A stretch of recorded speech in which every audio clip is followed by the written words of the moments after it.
할렐루야. 오늘도 함께 마태복음 말씀 묵상하는 모든 분들 주님의 이름으로 축복합니다. 먼저 오늘의 본문을 읽겠습니다. 오늘 말씀은 마태복음 10장 1절부터 4절까지입니다. 예수께서 그의 12제자를 부르사 더러운 귀신을 쫓아내며 모든 병과 모든 약한 것을 고치는 권능을 주시니라.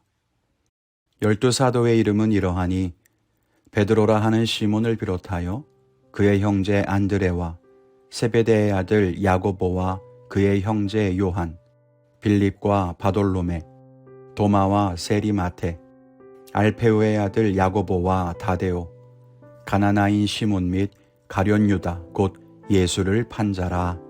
아멘. 지난 본문에서 예수님은 추수할 것이 많으니 추수할 일꾼을 보내달라고 구해야 한다고 하셨습니다. 그리고 바로 뒤이어 오늘 10장 1절에는 예수님이 12명의 제자들을 부르십니다. 그리고 그들에게 권능을 주시죠. 이 권능은 귀신을 쫓아내고 모든 병과 모든 약한 것을 고치는 권능인데요. 이것은 그 앞에 9장 35절에서 예수님이 행하신 일과 같은 것입니다. 예수님도 모든 도시를 다니며 말씀을 가르치시고 천국 복음을 전파하고 모든 병과 모든 약한 것을 고치셨습니다. 즉 예수님께서는 제자들을 불러서 예수님과 똑같은 일을 행할 수 있는 권능을 주신 것입니다. 10장 1절에 예수님이 제자들에게 권능을 주셨다라고 하는 것이 머리글이라고 한다면 2절부터 4절까지에는 예수님이 부르신 12제자가 누구인지 그 이름이 나열되어 있습니다. 그리고 5절부터는 예수님께서 12제자에게 직접 가르쳐 주신 제자로서 살아가는 것이 무엇인지를 말씀해 주십니다. 며칠 동안 이 말씀들을 통해서 함께 은혜를 나누기를 원합니다. 오늘은 12명의 제자를 부르시는 이 말씀을 묵상하며 은혜를 나눕니다. 그 첫째는 하나님은 다양한 사람을 부르셨다는 것입니다. 예수님은 12명의 제자를 부르셨습니다. 이스라엘에는 12지파가 있었죠. 그래서 지도자가 12의 지지자를 세우는 것은 당시 어렵지 않게 찾아볼 수 있는 모습이었습니다. 중요한 것은 오늘 예수님이 부르신 12명이 참 다양한 사람들이었다는 것입니다. 어부들도 있었고 세리도 있고 심지어는 열심당원도 있습니다. 말씀에 기록된 가나나인이라고 하는 말은 다른 복음서에는 셀롯이라고 나오는데요. 열심당원을 가리키는 말로 이해할 수 있습니다. 열심당원이란 로마 식민지로부터 독립을 쟁취하기 위해서 무력 투쟁이 필요하다라고 생각하는 사람들입니다. 또 가룟 유다라고 하는 이름의 가룟이라는 뜻에 대해서는 다양한 견해가 있는데요. 어떤 사람은 가룟 사람일 것이다. 그래서 유다의 출신지가 가룟이라고 말하는 거다 이렇게 보기도 하고요. 또 어떤 사람은 시카리라고 하는 말에서 유래한 열심당원 중에 행동대원을 의미하는 것이라고 그렇게 보는 사람도 있습니다. 아무튼 예수님은 다양한 제자들을 부르셨습니다. 그들의 경험도 다르고 배경도 다릅니다. 신앙의 색깔도 다르고 추구하는 목적도 달라요.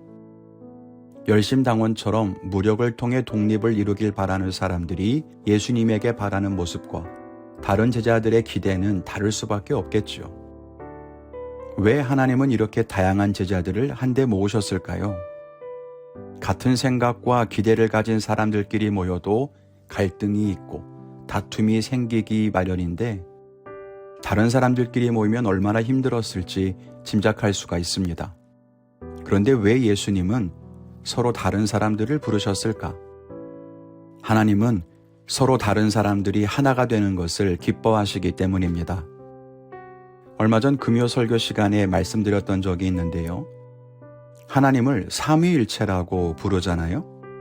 하나님은 서로 다른 세 위격이 있으시지만 완전한 하나를 이루십니다. 그것처럼 우리도 서로 다른 사람들끼리 완전한 하나를 이루는 것을 하나님께서는 기뻐하십니다. 그리고 그렇게 하나 되는 것이 하나님을 닮는 일입니다. 또 나와 다른 사람은 내게는 없는 부분을 채워주기 때문입니다. 모든 사람은 완전하지 않습니다. 그래서 부족함이 있지요. 그런데 똑같은 사람끼리 모이면 절대로 결핍이 채워지지 않습니다. 나와는 다른 사람, 그 사람의 어떤 점이 내 마음에 들지 않더라도 그 부분이 있음으로 해서 내게는 없는 무언가가 채워질 수 있다는 것을 생각해야 합니다. 그래서 나와 다른 사람은 내게 안 맞는 사람이 아니라 오히려 우리에게 꼭 필요한 소중한 존재라는 것을 알아야 합니다. 하나님은 우리를 다양한 모습으로 지으셨고 그렇게 서로 다른 우리를 교회로, 가정으로, 일터로 불러 모으셨습니다. 그것이 다툼과 갈등의 이유가 되지 않고 오히려 연합과 하나됨의 이유가 되어 하나님께 영광을 돌리는 우리 모두가 되기를 바랍니다. 둘째는 하나님이 우리를 부르신 목적이 있다는 겁니다. 10장 1절에는 12 제자를 부르셨다고 합니다. 그리고 2절에는 12 사도라고 말하죠. 제자는 스승에게 배우는 사람, 스승을 닮아가는 사람이고 사도는 보냄을 받은 사람입니다. 하나님께서 제자들을 부르신 것은 단순하게 배우고 훈련 받으라고 부르신 것이 아닙니다. 예수님에게는 그들을 세상으로 보내실 계획이 있었습니다. 그래서 내일 본문부터 세상에 보내시는 사도들을 향해 주시는 예수님의 가르침이 이어지는 겁니다. 예수님께서 우리를 부르신 데에도 분명한 목적이 있습니다. 하나님께서 우리를 구원하셔서 천국 백성으로 삼으신 것은 놀라운 은혜입니다. 그러나 구원받은 것이 최종 목적은 아닙니다. 우리는 하나님의 자녀로서, 하나님의 일꾼으로서, 또 천국의 시민으로서 하나님께서 부르신 목적이 있고 해야 할 사명이 있습니다. 제자들은 그 부르신 목적을 따라 살다가 순교의 길을 걸었습니다. 지금도 하나님은 우리를 보내십니다. 가정으로, 교회로, 일터로, 세상으로, 그리고 우리를 통해 하시고자 하는 어떤 계획이 있습니다. 이루시고자 하는 뜻이 있다는 거예요. 오늘 우리가 하나님께 순종해야 하는 이유가 바로 거기에 있습니다. 우리가 다 이해할 수 없어도 하나님께 순종하며 따라가게 될 때 반드시 하나님의 뜻이 성취됩니다. 그 일을 통해서 하나님의 나라가 우리 모두의 삶에 임하고 하나님의 은혜가 넘쳐나는 복된 삶을 살아가기를 바랍니다. 오늘 저는 말씀을 보면서 제가 예수님 곁에 있는 이유를 생각해 봤습니다. 내가 원하는 것을 이루기 위해서 예수님 곁에 있는 것일까? 아니면 하나님의 목적을 위해서 부름받아서 예수님 곁에 있는 것일까?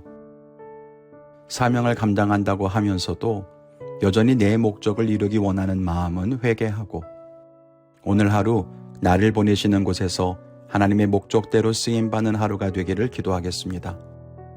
여러분은 어떤 결단하셨습니까? 믿음의 결단대로 살아가는 모든 곳에 우리 하나님이 동행하시고 친히 도우실 것을 믿습니다. 주 안에서 승리하십시오. 감사합니다.